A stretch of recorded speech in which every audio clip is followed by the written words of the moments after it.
ليه انا دايما بشوف ان الستات هم اللي بيشتغلوا على نفسهم اكتر بكتير قوي، تمام، من الرجاله. يعني دايما معظم امم. الكورسات اللي انا بحضرها، سواء اي بقى كورسات كتابه، تصوير، حتى في الشغل او في اي حاجه، بلاقي ان دايما الستات اكتر بكتير والرجاله دايما اقل. ليه الست دلوقتي بقت بتشتغل على نفسها كتير قوي لدرجه ان هي وصلت عند ليميت معين اعلى من الراجل بكتير، والرجاله لسه ستيل لحد دلوقتي في اللي هو الليميت انا مختلف الادنى هنا او في اللي نقطة. تحت.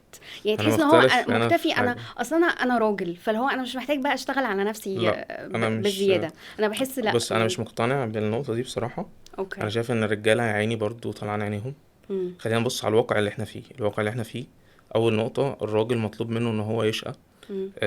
يجيب شقة، يبقى عنده وظيفة فيها دخل كويس، مع الاسعار، مع الضغط الاقتصادي، مع حاجات كتير جدا تخلي الشباب في حالة يعني لهاس. هو امم. قاعد بيجري طول الوقت عشان يكفي تفاصيل صغيرة، مقارنة مثلا بقبل كده بأجيال أقدم.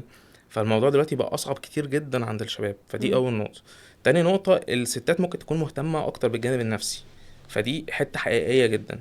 بس برضو لما نيجي نفكر فيها، هل الرجالة ما بتشتغلش على نفسها في العموم؟ وهل دلوقتي مع ترندات الوعي النفسي، هل الرجالة ما بتدخلش تسأل؟ أنا ممكن بيبقى صعب أقولك قوي، بيبقى ثواني صعب قوي، ثواني. نادرا لما بلاقي راجل بيشتغل بص على انا نفسه ممكن اقول لك فعلا. في حته ان الستات اكتر.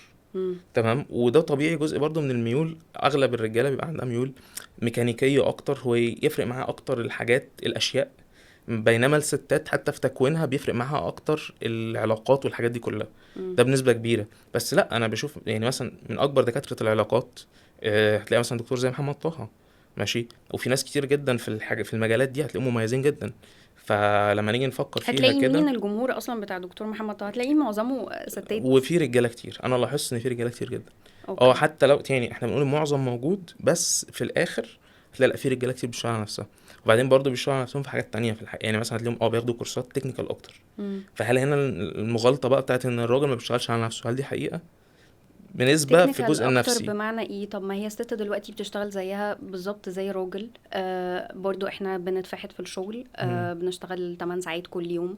بس لا، بنشتغل كمان على نفسنا، بيبقى عندنا كده تارجت ان احنا محتاجين نعمل واحد اتنين تلاتة، بنعملهم. فستات كمان بتشتغل برضو وقت طويل. اوكي طيب، بص، هي النقطه دي برضه فيها حاجه وبرضو مهمه. بيبقى عندها التزامات، يعني حلو. دلوقتي الست بقى عندها التزامات مادية كتيرة. طيب بص، هي النقطه دي برضه فيها نقطه مهمه، الا وهي ايه؟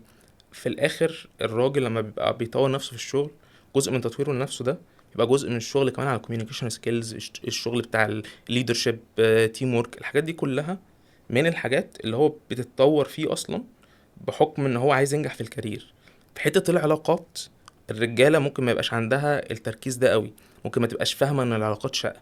بس مع الترند اللي انا شايفه الفترة الأخيرة، وبقى في زيادة مستمرة للكلام عن العلاقات، بقى في تحديات كتير قوي الرجالة بتقابلها، أصبح إن مش هينفع إن أنا أبقى مركز بس في الشغل وأهمل العلاقات. يعني أنا ليا كذا واحد مثلا في أصدقائي المقربين مم. بيقول لي إن هو راح قابل سيرابي. أنت متخيل إن هو اللي اقترح ده؟ ده هتلاقيه ده عملة نادرة ده. ما هو هنا بقى ده اللقطة في واحد حاجة، اللقطة في واحد في إيه؟ وسط كام حتى لو حد. هو عملة نادرة، بس اه. أصبح إن في زيادة عمالة تحصل.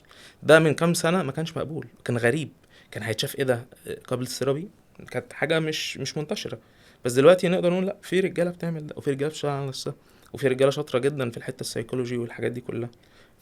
يعني خلينا نقول إن الستات بتأشطر شوية في الحتة دي، بس اه. الرجالة جايين. يعني أنا اوكي. بشترك في الحتة اتمنى دي.